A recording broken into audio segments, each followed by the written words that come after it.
Olá pessoal, tudo bem com vocês? Hoje é dia 27 de abril, a gente vai dar início às nossas aulas do segundo bimestre.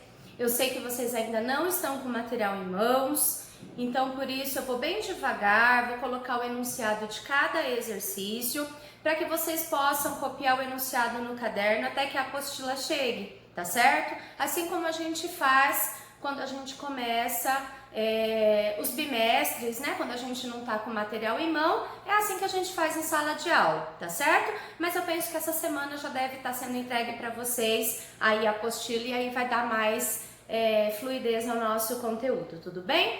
Bom, no comecinho desse bimestre, ele traz para nós uma partezinha da probabilidade e estatística, tá? Então a gente vai primeiro fazer ali na página 3 as suas experiências. Vamos lá? Para ir ao clube, Danilo pode escolher para vestir uma camiseta de manga ou uma camiseta regata. Pode ainda usar uma bermuda, uma calça ou um shorts para as atividades físicas. E para calçar, ele tem as opções de tênis, sandália ou chinelo. Letra A. Determine as possibilidades para Danilo se vestir e faça o organograma. Bom, eu fiz aqui na lousa um organograma. O que é o organograma? Nada mais é do que uma forma sistematizada, né, da gente colocar esses dados. Então, olha lá, as duas possibilidades que ele tem para a camiseta, manga e regata. Com a camiseta de manga, ele tem 3 opções de vestimentas na parte de baixo: short, bermuda ou calça. E para cada uma dessas vestimentas, ele ainda tem 3 possibilidades de calçado: tênis, sandália e short e chinelo. Tênis, sandália, chinelo. Tênis, sandália e chinelo. Tudo isso vai acontecer da mesma forma quando eu trabalho com a camiseta regata. Então eu posso utilizar a camiseta regata com short, com bermuda ou com calça. E ainda assim o meu pé pode ter tênis, sandália e chinelo. Então aí viria a pergunta, né? De quantas possibilidades dá para no caso aí, o Danilo ir ao clube, né? Essa é uma possibilidade, manga, short, tênis, manga, short, sandália, manga, short e chinelo. Então, cada um desses resultados é uma possibilidade.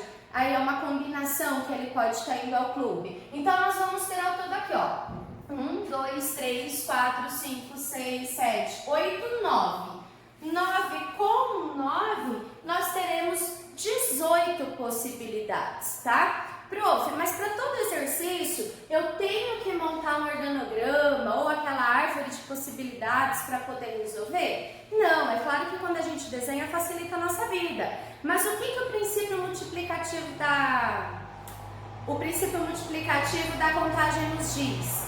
Que basta multiplicar as escolhas que a gente tem. Por exemplo, quantas escolhas de camiseta eu tenho?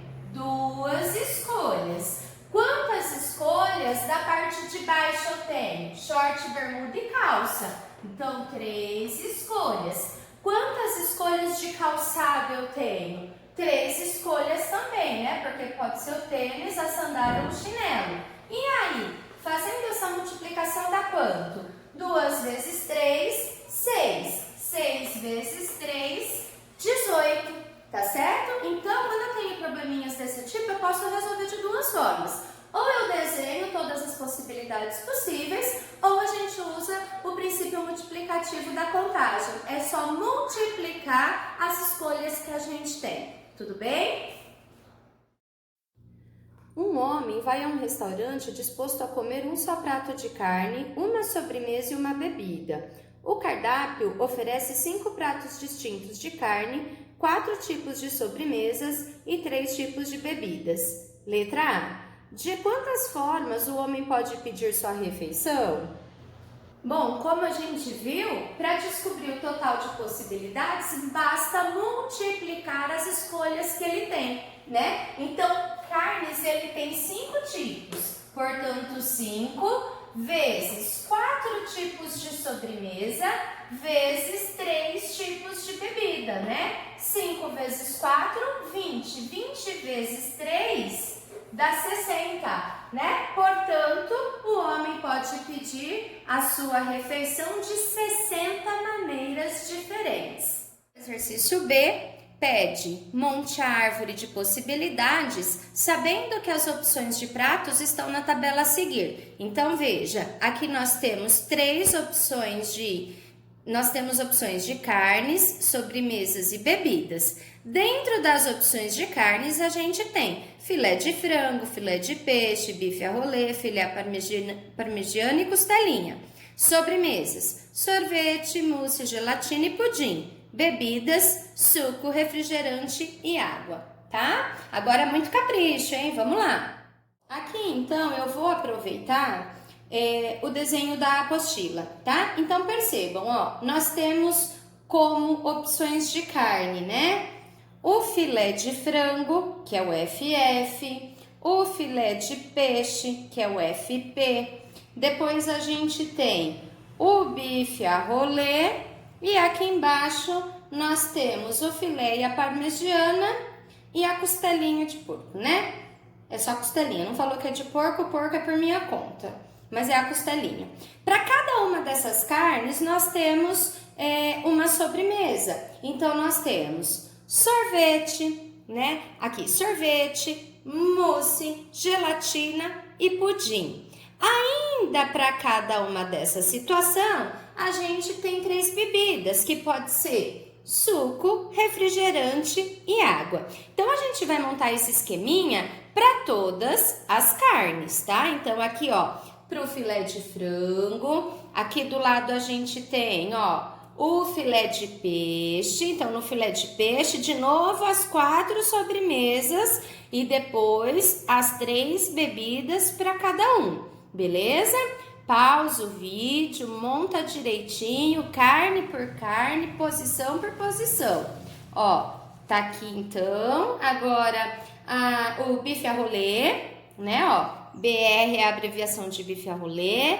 Temos as 4 sobremesas e todas as bebidas. Aqui embaixo a costelinha, as 4 sobremesas e todas as bebidas. E aqui do lado a gente tem o filé parmegiana com as 4 sobremesas e todas as bebidas, tá bom? Sejam caprichosos, monta bonitinho aí na apostila não, né? Vocês vão estar montando no caderno de vocês, tá bom? Como o vídeo não ficou bem legível, então eu tô dando um close aí em todas as opções para vocês montarem a árvore de possibilidades de vocês. Dá um pause e vai montando. Segundo exercício.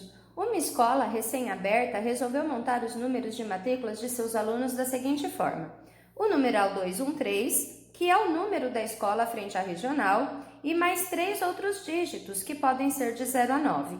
Com base nas informações, determine. Letra A quantidade de números de matrículas possíveis. Bom, eu coloquei aqui, então, o formato que vai ter essa matrícula, tá certo? De acordo com o enunciado, essa matrícula vai começar com os algarismos 2, 1, 3, ou seja, esse número não se modifica, ele é a identificação da escola, né? E aí vem o seguinte, mais 3 dígitos, portanto 1, 2, 3, e cada um desses dígitos pode conter algarismos de 0 a 9. Ele não diz que não pode ser repetido, então significa que eu posso ter, por exemplo, 1, 1, 1, 2, 2, 2, não tem problema se repetir. Sendo assim, pessoal, quantas possibilidades eu teria para cá, para esse dígito? Não pode ser de 0 a 9? Então, ó, 0, 1, 2, 3, 4...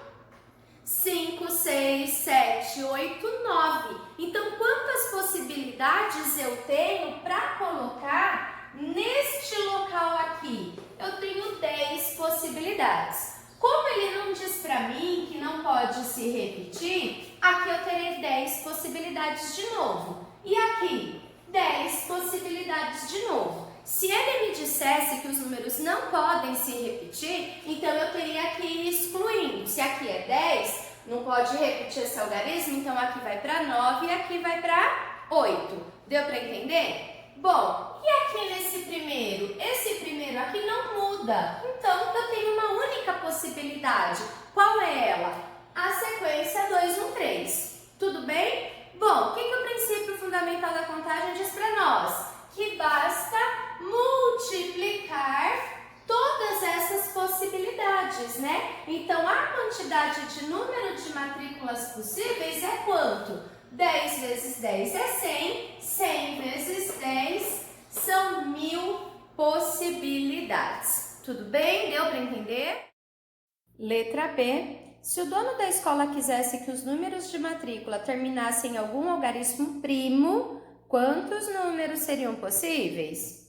Bom, seguindo o mesmo raciocínio do anterior, então a gente colocou aqui, né, como sendo a primeira possibilidade, a combinação 2 ou 3, porque é fixa. Aí eu vou ter mais 3 algarismos. Só que agora ele diz para nós que o último algarismo tem que ser um número primo. Vamos relembrar? Quais são os números primos, né? A gente tem o número 2, o número 3, número 5 e o 7. É claro que a gente tem infinitos números primos, né? Depois do 7 vai vir o 11, vai vir o 13, o 17, mas não é um único algarismo em cada casa? Então, os únicos números primos compostos por um único algarismo são 2, 3, 5 e 7. Portanto, quantas possibilidades eu tenho para esse último algarismo? Eu tenho 4 possibilidades, né? Quais são essas possibilidades? Deixa eu pôr aqui embaixo. São 4 possibilidades. Quais são elas, né?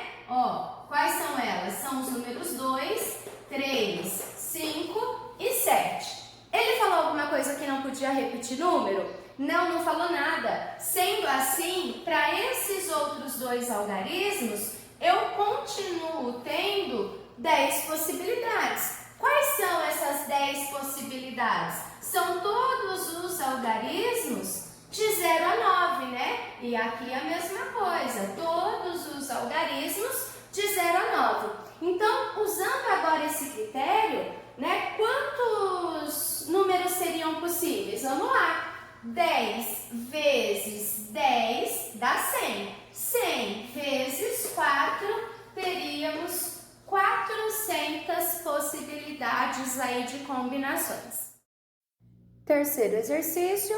A senha secundária de certo banco é composta por uma vogal e uma consoante, nessa ordem, ambas originadas do nome do cliente. Quantas opções de senha a senhora Ruth Evans e o senhor Ivo Pera terão?